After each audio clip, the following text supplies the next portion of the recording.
বিশ্বাস করো, এখনো যথেষ্ট সময় আছে। পরিকল্পনা করো, পরিকল্পনা মাফিক প্রতিদিন 10 থেকে 12 ঘন্টা পড়াশোনা করো। অবশ্যই তুমি পারবে। তোমার দ্বারা সম্ভব নয় এমন কিছু নেই। স্বপ্ন পূরণের পথে তোমাকে অনেক বেশি ডেডিকেটেড হতে হবে।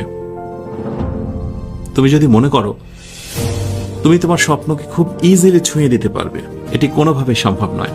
একটু ইতিহাসের দিকে তাকাও, অথবা তোমার বড় ভাই আপুদের দিকে খেয়াল করো, যারা রিমার্কেবল রেজাল্ট করে আজকে তোমার সামনে উজ্জ্বল দৃষ্টান্ত হয়েছে।